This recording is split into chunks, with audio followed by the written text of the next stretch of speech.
ನಿರಂತರ ಮಳೆಯಿಂದ ಪ್ರಸಿದ್ಧ ದೂದ್ಸಾಗರದಲ್ಲಿ ಜಲವೈಭವ ಸೃಷ್ಟಿಯಾಗಿದೆ. ಪಶ್ಚಿಮ ಘಟ್ಟದಲ್ಲಿ ಧಾರಾಕಾರವಾಗಿ ಮಳೆಯಾಗ್ತಾ ಇದೆ. ಇದರ ಪರಿಣಾಮ ಮೈದುಂಬಿದೆ ದೂದ್ಸಾಗರ್ ಜಲಪಾತ. 310 ಮೀಟರ್ ಮೇಲಿಂದ ಧುಮ್ಮಿಕ್ಕುವ ಹಾಲಿನ ನೊರೆಯಂತ ನೀರು. ಕರ್ನಾಟಕ ಗೋವಾ ಮಧ್ಯದಲ್ಲಿರೋ ದೂದ್ಸಾಗರ್ ಜಲಾಶಯ. ಈ ಜಲಪಾತ ದೇಶದ 4ನೇ ಅತಿ ಎತ್ತರದ ಜಲಪಾತ ಎಂಬ ಹೆಗ್ಗಳಿಕೆಗೂ ಕೂಡ ಪಾತ್ರವಾಗಿದೆ. ಪ್ರವಾಸಿಗರ ಹುಚ್ಚಾಟ ಕಾರಣಕ್ಕೆ 3 ವರ್ಷಗಳಿಂದ ಜಲಪಾತಕ್ಕೆ ನೋ ಎಂಟ್ರಿ, ಯಾರನ್ನೂ ಕೂಡ ಎಂಟ್ರಿ ಮಾಡಲಾಗ್ತಾ ಇಲ್ಲ. ದೃಶ್ಯದಲ್ಲಿ ನೋಡಬಹುದು ದೂದ್ಸಾಗರ್ನ ದೃಶ್ಯ ವೈಭವವನ್ನ. ಮಳೆಯಾಗ್ತಾ ಇದೆ. ಕರ್ನಾಟಕ ಗೋವಾ ಮಧ್ಯದಲ್ಲಿರೋ ಈ ದೂದ್ಸಾಗರ್ ಜಲಪಾತ ನೋಡೋಕೆ ಒಂದು ರೀತಿ ಕಣ್ಣಿಗೆ ಹಬ್ಬ. ಈ ಮುಂಚೆ ದೂದ್ಸಾಗರ್ ಜಲಪಾತಕ್ಕೆ ಎಷ್ಟೋ ಪ್ರವಾಸಿಗರು ಬರ್ತಾ ಇದ್ರು.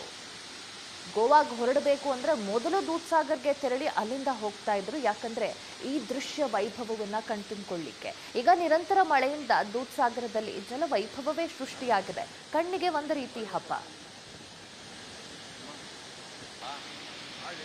ನಾವೀಗ ದೇಶದ 4ನೇ ಅತಿ ಎತ್ತರದ ಜಲಪಾತವನ್ನು ತೋರಿಸುವ ಪ್ರಯತ್ನ ಮಾಡ್ತೀವಿ. ನಾವೀಗ ಬೆಳಗಾವಿ ಹಾಗೂ ಗೋವಾ ಮಧ್ಯಭಾಗದಲ್ಲಿರ್ತಕ್ಕಂತಹ ದೇಶದ 4ನೇ ಅತಿ ಎತ್ತರದ ಜಲಪಾತವಾಗಿರ್ತಕ್ಕಂತಹ ದೂದ್ಸಾಗರ್ ಜಲಪಾತದಲ್ಲಿರುವಂತಹ ದೃಶ್ಯದಲ್ಲಿ ಕೂಡ ನೋಡ್ತಿರುವಂತದ್ದು ಏನು ಭಗವಾನ್ ಮಹಾವೀರ ದಟ್ಟಾರಣ್ಯ ಪ್ರದೇಶದಲ್ಲಿ ಹರಿತಕ್ಕಂತಹ ಈ ಜಲಪಾತ ಸೂಜಿಗಲ್ಲಿನಂತೆ ಎಲ್ಲ ಪ್ರವಾಸಿಗರನ್ನ ಆಕರ್ಷಿಸುತ್ತೆ. ಕಳೆದ 3-4 ವರ್ಷಗಳಿಂದ ಇಲ್ಲಿ ಪ್ರವಾಸಿಗರ ಹುಚ್ಚಾಟ ಮೆರೆತಿರುವ ಹಿನ್ನೆಲೆಯಲ್ಲಿ ಗೋವಾ ಸರ್ಕಾರ ದೂದ್ಸಾಗರ್ ಜಲಪಾತಕ್ಕೆ ಬರ್ತಕ್ಕಂತಹ ಪ್ರವಾಸಿಗರಿಗೆ ಸಂಪೂರ್ಣವಾಗಿ ನಿಷೇಧ ಹೇರುವಂತದ್ದು. ಕ್ಯಾಸಲ್ ರಾಕ್ ನಿಂದ ಸುಮಾರು 3-4 ಕಿಲೋಮೀಟರ್ ಅನತಿ ದೂರದಲ್ಲಿ ಇರ್ತಕ್ಕಂಥ ಈ ಜಲಪಾತನಿದೆ.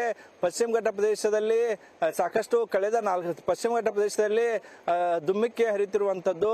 4 ಹಂತದ ಹರಿತಕ್ಕಂಥ ಜಲಪಾತನ ಇದೆ. ನೋಡುವುದೇ ಒಂದು ಸ್ವರ್ಗ ಆಗಿರ್ತಕ್ಕಂಥದ್ದು.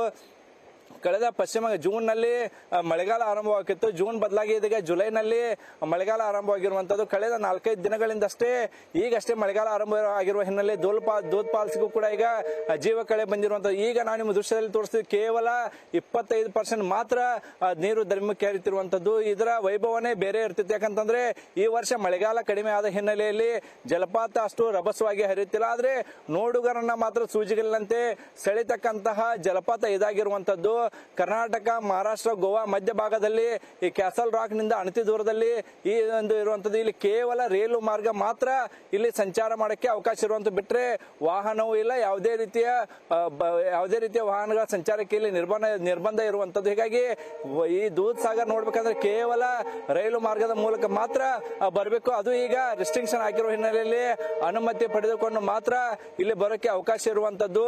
ಕರ್ನಾಟಕದ ಮಹದಾಯಿ ಅಂತೇಳಿ ಏನ್ ನದಿ ಇದೆ, ಅದು ಗೋವಾದಲ್ಲಿ ಮಾಂಡವಿ ಅಂತೇಳಿ ಕರೀತಾರೆ. ಆ ನದಿಗೆ ಈ ಏನು ರಭಸವಾಗಿ ಹರಿತಕ್ಕಂತಹ ನೀರೇನಿದೆ ಇದು ನೇರವಾಗಿ ಗೋವಾದ ಮಾಂಡವಿ ನದಿಗೆ ಸೇರುತ್ತೆ. ಬಳಿಕ ಅದು ಸಮುದ್ರದ ಪಾಲಾಗುತ್ತೆ. ದೃಶ್ಯದಲ್ಲಿ ಕೂಡ ನೋಡ್ತಿರುವಂತದ್ದು ರೈಲು ಮಾರ್ಗದ ಮೂಲಕ ಬಂದ್ರೆ ಮಾತ್ರ ಇಲ್ಲಿ ಏನು ಈ ದೂದ್ಸಾಗರ್ನ ರಮ್ಯತೆಯನ್ನ ನೋಡಕ್ಕೆ ಸಿಗುತ್ತದೆ. ಯಾಕಂದ್ರೆ ಪಶ್ಚಿಮ ಘಟ್ಟ ಪ್ರದೇಶದಲ್ಲಿ ಸಾಕಷ್ಟು ಮಳೆಗಾಲ ಆರಂಭ ಆದ್ರೆ ಸಾಕಷ್ಟು ಜಲಪಾತಗಳಿಗೆ ಜೀವ ಕಳೆ ಬರುತ್ತೆ. ಅದೇ ರೀತಿ ಈಗ ದೂದ್ಸಾಗರ್ ಕೂಡ ಜೀವ ಕಳೆ ಬಂದಿರುವಂತದ್ದು. ಮಳೆಗಾಲ ಆರಂಭವಾಗಿರುವ ಹಿನ್ನೆಲೆಯಲ್ಲಿ ಈಗಷ್ಟೇ ಕಳೆದ ಒಂದು ವಾರದಿಂದ ಪಶ್ಚಿಮ ಘಟ್ಟ ಪ್ರದೇಶದಲ್ಲಿ ಮಳೆ ಸುರಿಯುವಂತಿರುವಂತದ್ದು. ಹೀಗಾಗಿ ಈಗಷ್ಟೇ ದೂದ್ಸಾಗರ್ ಜಲಪಾತಕ್ಕೆ ಜೀವ ಕಳೆ ಬಂದಿದೆ. ಇನ್ನೇನು ಮಳೆಗಾಲ ಆರಂಭ ಆದ್ರೆ ಪೂರ್ಣ ಪ್ರಮಾಣದ ಅದರ ರಭಸವಾಗಿ 310 ಅಡಿ ಮೇಲಿಂದ ಈ ನೀರು ಧುಮ್ಮಕ್ಕೆ ಬಳಿಕ ಮಾಂಡವಿ ನದಿ ಸೇರ್ತಿರುವಂತದ್ದು. ಕ್ಯಾಮರಾ ನಡೇಶ್ ಪಾಲ್ ಜೊತೆ ಅನಿಲ್ ಕಾಜ್ಗಾರ್, ಏಷ್ಯಾನೆಟ್ ಸುವರ್ಣ ನ್ಯೂಸ್, ದೂದ್ಸಾಗರ್.